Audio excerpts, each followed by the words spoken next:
Boas noites a todos. Meu caro Bragança Fernandes, votos de um excelente mandato à frente da Comissão Política Distrital do PSD do Porto, com quem contamos para poder devolver ao PSD a condição de maior partido nas autarquias locais, reunindo, portanto, o maior número de preferências, quer para as câmaras municipais, quer para as juntas de freguesia. Sabe que estamos a trabalhar em conjunto para que esse nosso objetivo possa ser alcançado.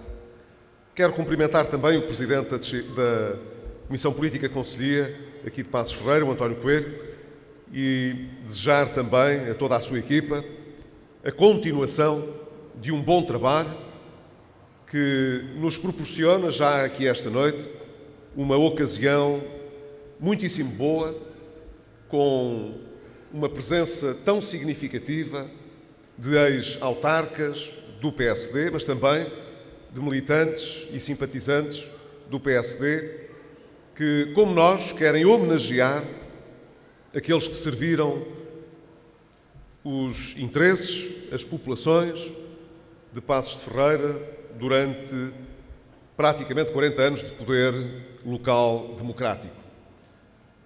Cumprimento também os autarcas de outros municípios que aqui se juntam a nós, bem como, evidentemente, todos os dirigentes nacionais do PSD, dos TSD, da JSD, que aqui também está presente, a digital, e quero dar-lhes nota de que nós estamos, enquanto maior partido português, absolutamente compenetrados daquela que é a nossa tarefa.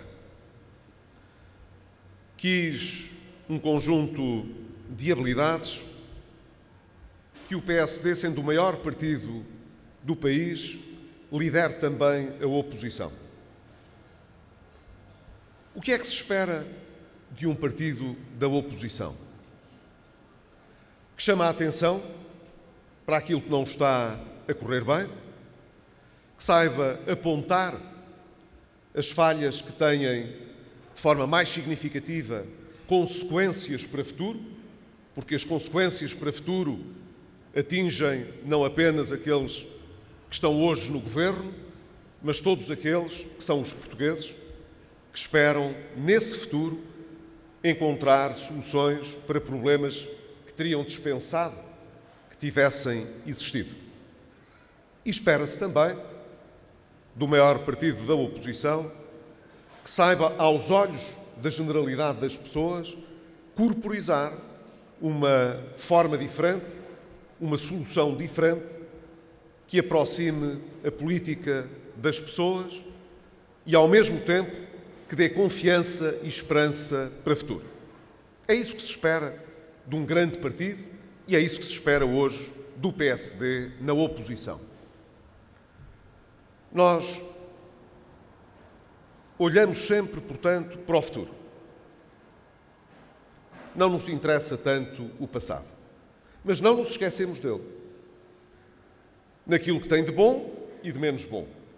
Hoje lembramos aqui um passado bom de muitos autarcas que, desde a fundação do poder local democrático, ajudaram o PSD a ser um grande partido nas autarquias.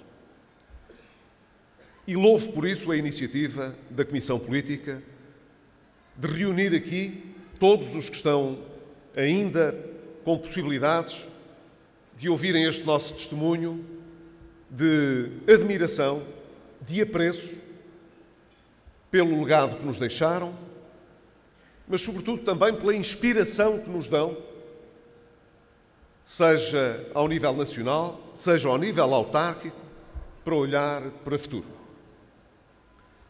Em 2013, nas eleições autárquicas que tiveram lugar, Passos de Ferreira não era uma Câmara Municipal que o PSD estivesse à espera de perder. Em particular porque houve um trabalho muito bom de várias gerações de autarcas. mas quero, na pessoa do Pedro Pinto, ex-presidente da Câmara de Passos de Ferreira, deixar um caloroso abraço de reconhecimento a todos os outros que o precederam e a todas as suas equipas.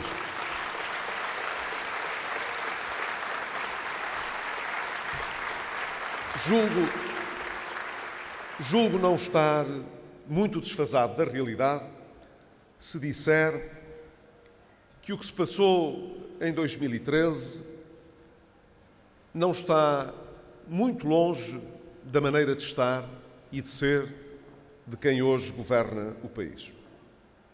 Em 2013, durante a campanha eleitoral autárquica, os socialistas em Passos de Ferreira quiseram, a propósito de uma situação que era complicada e que envolvia opções difíceis quanto ao preço da água, nomeadamente, criar a ideia de que as dificuldades podiam ser evitadas e que tudo se resolveria a contento, a custos muito mais baixos, com vantagens para toda a gente. Quer dizer, como hoje ilustra a realidade, que não mudou nem um centímetro, infelizmente, desde que esse debate teve lugar nessas eleições. Quem fez essas promessas sabia bem que estava a prometer o que não tinha sentido. E por isso não pôde concretizar, nem irá concretizar. Acho que as pessoas perceberam o que se passou e, de certa maneira, sentem-se hoje defraudadas por lhes ter sido colocada uma possibilidade que, no fundo, era uma falsa possibilidade. Julgo que muitos dos que reconheceram esse erro, esse engano, estarão hoje muito mais despertos para a necessidade de ouvir bem aquilo que é, muitas vezes, o populismo e a demagogia que está presente no nosso debate político. Ora, aí está uma coisa que muito nos diferencia de uma parte significativa dos nossos adversários e, sem dúvida, por parte de quem hoje tem responsabilidades de governo. Quando nós desempenhamos funções governativas, mesmo em condições de exceção, quem estava na altura na oposição dizia que tinha um modelo muito diferente de governar e outras soluções para os problemas. Uma das coisas que era muito criticada era a falta de despesa pública, de investimento. Dizia-se que para acertar as contas do déficit, o governo sujeitava ao país às consequências negativas da falta de investimento público. O investimento público era indispensável. E com o Partido Comunista Português, com o Bloco de Esquerda, com o Partido Socialista, como tudo seria diferente, não haveria problemas com o déficit e o investimento público iria ser realizado, porque esse era o sinal importante de viragem para que o Estado assumisse as suas responsabilidades. Foram divulgadas esta semana as últimas informações sobre a execução orçamental até julho deste ano. Uma das coisas que não pode deixar de chamar a atenção é que, quando comparado com há um ano atrás, o atual governo está a gastar menos quase 230 milhões de euros em investimento público. Onde estão todos aqueles que diziam que nós gastávamos pouco em investimento público? Aonde é que estão essas vozes no Partido Socialista, no Bloco de Esquerda, no Partido Comunista Português, que se incomodavam, que achavam que era uma vergonha o Estado gastar tão pouco no investimento público? Aonde estão essas vozes hoje?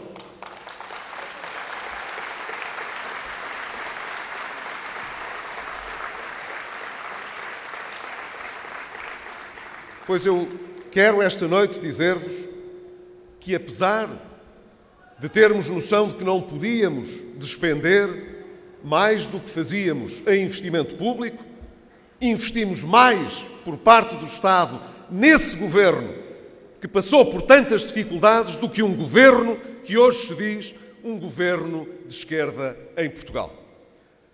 E que muitas soluções, apesar da exiguidade de meios, que conseguimos encontrar para resolver problemas que herdamos de tempos de fartura, como é o caso do IC35, em tempos de fartura não houve dinheiro para resolver o problema do IC35. Nós conseguimos até adjudicar, aliás, conseguimos lançar o concurso para adjudicar a primeira empreitada dessa obra. E passado um ano, até essa obra, que era importante, que estava ao nosso alcance, não pode ser feita, não vai ser feita, o atual governo cancelou. Sabem porquê?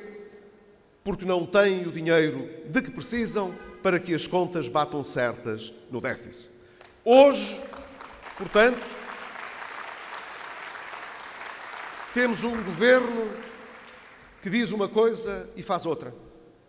Diz que acabou a austeridade, que o investimento público é relevantíssimo, mas faz como muita da despesa pública. Empurra com a barriga, disfarça, vai adiando para poder dizer que está tudo bem.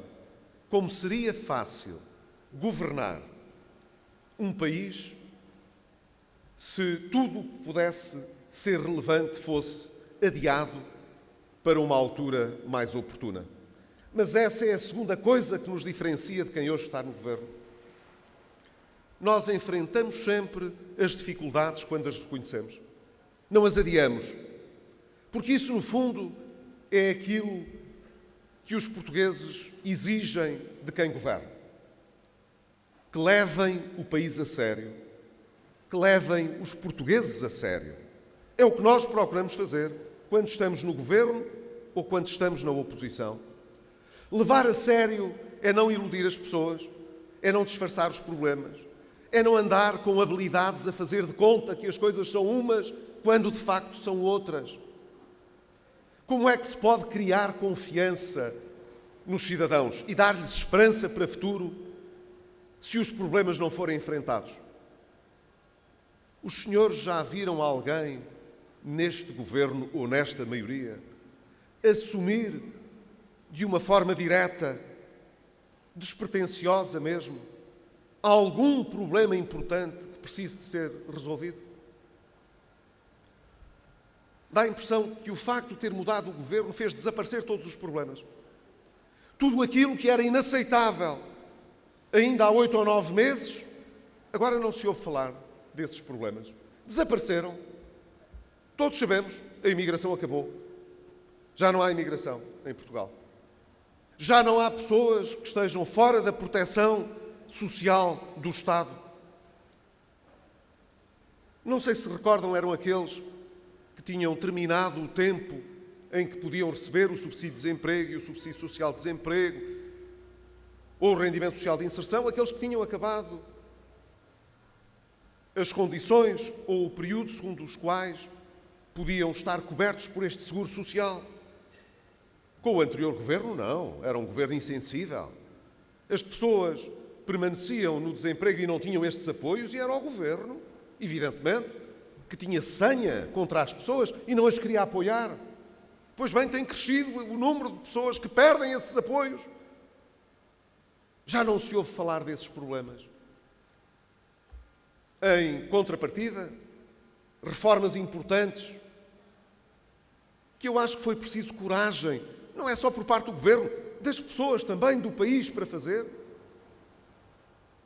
e que se tiveram de empreender até num ambiente de grandes dificuldades, hoje que tínhamos a obrigação, depois de termos feito esse esforço, de estar um bocadinho mais folgados para poder tratar de outros problemas, essas reformas mais importantes foram as primeiras a ser revertidas.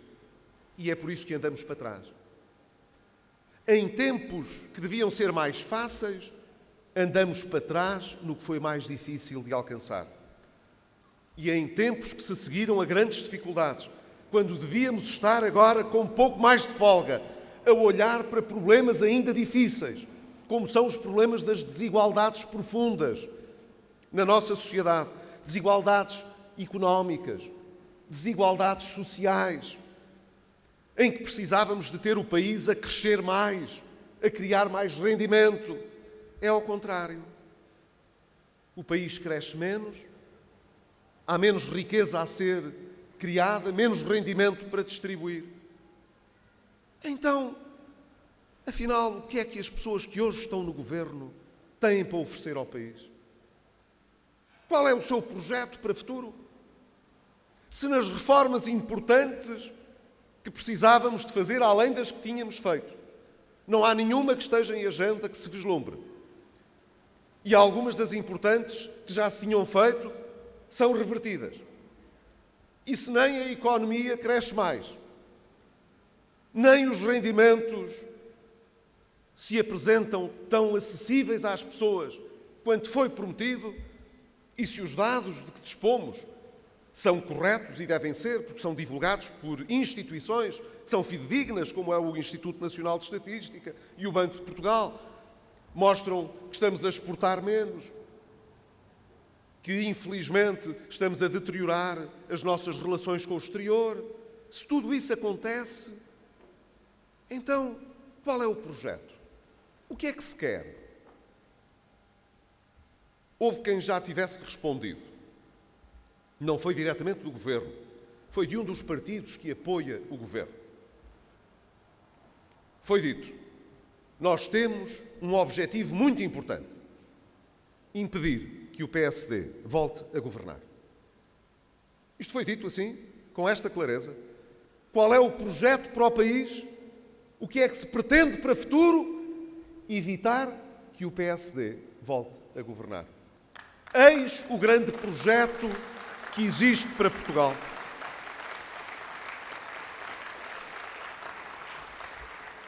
Ora, o PSD, quer em Passos de Ferreira, quer aonde quer que seja em Portugal, trate-se de uma autarquia, trate-se do governo do país, não quer ganhar para impedir os outros de governar.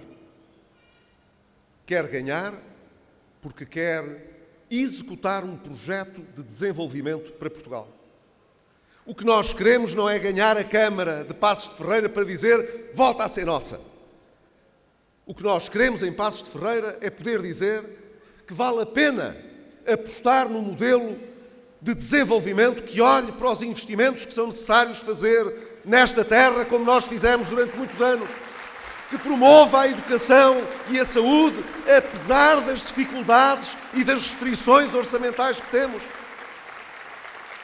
O que nós queremos para Portugal é menos verbo de encher e mais ação, para podermos dizer que temos um projeto, de facto, ambicioso para o país. Nós sabemos, e já o demonstramos, como acrescentar futuro em emprego, em rendimentos, em crescimento económico, em exportações e em investimento no futuro. Sabemos que para isso precisamos de ter reformas importantes na economia como no Estado. E que elas só fazem sentido se as pessoas puderem participar de um crescimento económico que seja mais harmonioso e socialmente sustentável. Para que não apareça um primeiro-ministro, como já aconteceu no passado, um dia a tentar explicar às pessoas porque teve de pedir ajuda externa na iminência de não poder assumir as responsabilidades sociais do Estado. Porque, como já dissemos várias vezes, se não tivermos uma economia sustentável, não temos maneira de sustentar um Estado social próximo e efetivo para as pessoas. É assim. Para isso é preciso saber gerar riqueza, atrair investimento, criar confiança nos investidores. Alguém acredita que um governo orientado por um pensamento comunista, ou bloquista, ou socialista, cria esta confiança nos investidores, atrai o investimento, promove a riqueza. É ao contrário. É por isso que em tão pouco tempo as coisas correram tão mal. Já chamei a atenção para isso e aproveito para fazer nova chamada de atenção. Olhem para a Espanha. Desde dezembro do ano passado, ainda não conseguiram formar um governo a seguir às eleições. Espero que o consigam desta vez, na próxima semana, quando as Cortes forem chamadas a pronunciar-se sobre a constituição do governo na sequência das segundas eleições. Não se sabe se não haverá necessidade de umas terceiras eleições, uma vez que os socialistas em Espanha acham que enquanto não fizerem em Espanha o que os socialistas em Portugal fizeram, não dão o seu voto nem deixam passar governo nenhum. Parece que é assim que as coisas estão lá. Mas, na verdade, a Espanha, que continua com um governo de transição, à espera de poder formar um governo que saia das eleições, cresceu aproximadamente 3%. Imaginem, terá a Espanha uma situação nos mercados internacionais tão diferente daquela que Portugal enfrenta? Eu sei que exporta menos para Angola do que nós. Mas já chega de abuso de vir falar de Angola como se fosse a fonte de todos os males. Das exportações, do investimento, porque isso simplesmente não é rigoroso, não é verdadeiro. Portanto, não é Angola que explica o que se está a passar em Portugal. A diferença entre o ritmo do crescimento em Portugal, do investimento em Portugal, das exportações em Portugal e do que se passa em Espanha é que em Espanha não houve reversões, nem a diferença de governo que foi trazida em Portugal pelos socialistas, pelos comunistas e pelos bloquistas. Essa é a grande diferença nesta altura que justifica que a Espanha esteja a crescer 3% e nós estejamos a crescer menos de 1%. Eis, portanto, a nossa ambição. Defender um modelo económico que possa gerar mais rendimentos, mais empregos, com mais investimento, com mais empresas a constituírem-se, com mais empreendedores, mas que, ao mesmo tempo, concilie esse desenvolvimento económico que queremos criar e que sabemos criar com contas em ordem e não a fazer de conta que estão em ordem.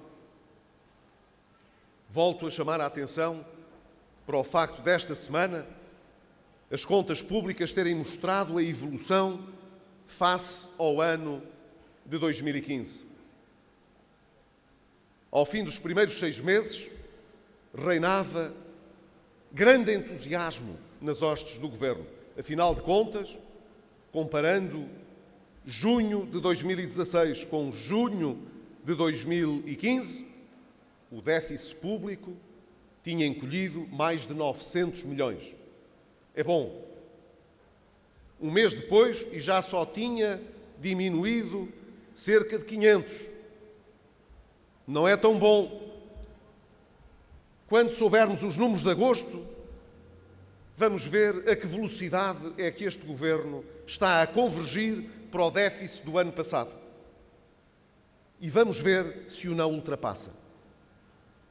Porque o que temos daqui para a frente, por decisão do Governo, é um crescimento mais lento, que vai gerar menos receitas fiscais, até porque uma parte delas foi o próprio Governo que prescindiu delas, e vamos ter mais despesa que o Governo também já decidiu que há haver.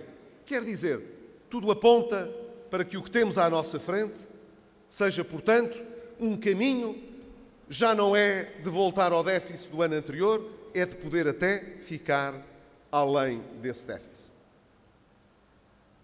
Eu acho que o Governo tem uma enorme responsabilidade, que é de chegar ao final deste ano e fazer aquilo que qualquer Governo, não era o nosso, era qualquer Governo devia fazer, que era apontar para a eliminação de um déficit a prazo. Déficits custam sempre impostos ou crescimento económico no futuro. E são, por isso, maus. Todo o governo, de esquerda, de centro, de direita, progressista, conservador, em qualquer parte do mundo, devia ter continhas certas. Quer gastar mais dinheiro do Estado, cobra mais impostos. Quer que as pessoas façam mais escolhas, pagando menos impostos, tem de ter menos despesa. É assim. Este princípio não deriva de nenhuma ideologia, porque qualquer ideologia devia conviver com a necessidade de não haver mais dívida nem mais impostos. Se queremos ter sustentação para o futuro, todos devemos ter contas certas. Numa empresa, numa organização, no Estado. Qualquer governo tem essa obrigação. E este, portanto, é claramente o elemento de responsabilidade deste governo. Este ano, a meta para o déficit do Estado deve, tanto quanto possível, ser cumprida. Mas, uma vez que as coisas não estão a correr como planeado, que façam o próximo orçamento com um bocadinho mais de rigor do que fizeram o de 2016. E que possam apresentar aos portugueses, sem sofismas, sem habilidades, sem fazer de conta, sem joguinhos, aquilo que é realista e aquilo que se pode cumprir. Ou melhor, aquilo que para se cumprir não tenha de obrigar a dar o dito por não dito e a cancelar projetos importantes para os quais havia dinheiro, como era o IC35 e muitos outros que estavam planeados dentro das nossas disponibilidades orçamentais. E, de preferência, que não andem a fazer o jogo fiteiro de andar sempre a ameaçar com dificuldades com a Comissão Europeia, porque já se percebeu que o problema não é a Comissão Europeia. Viu-se na questão do procedimento por déficit excessivo e das sanções.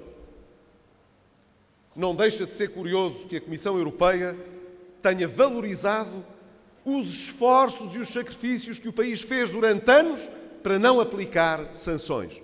Afinal, aquilo que tinha sido um desastre apresentado nestes termos por aqueles que eram oposição nessa altura, foi o que nos valeu para não ter as sanções em 2016.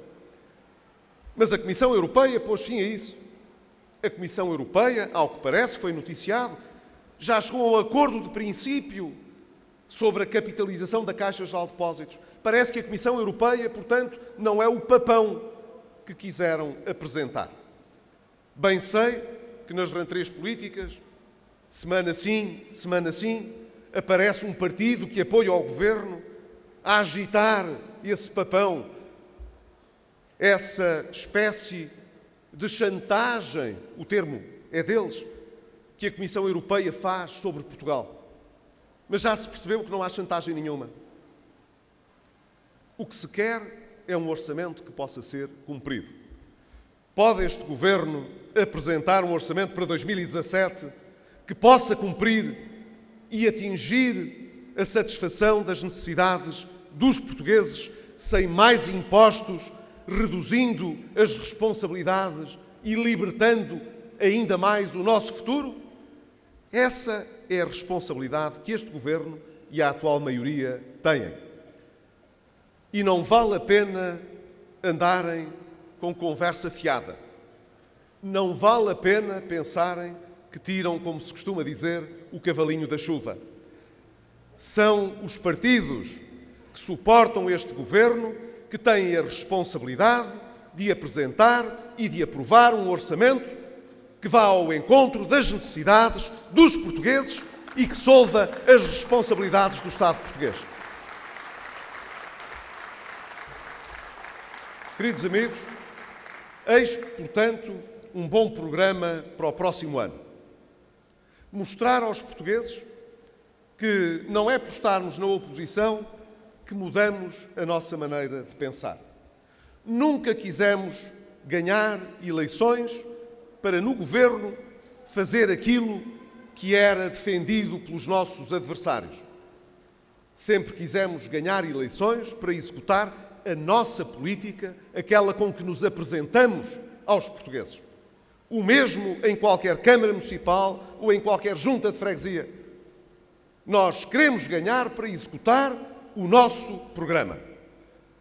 E se estando na oposição, podemos apresentar um programa para o futuro que seja o nosso e não o dos outros.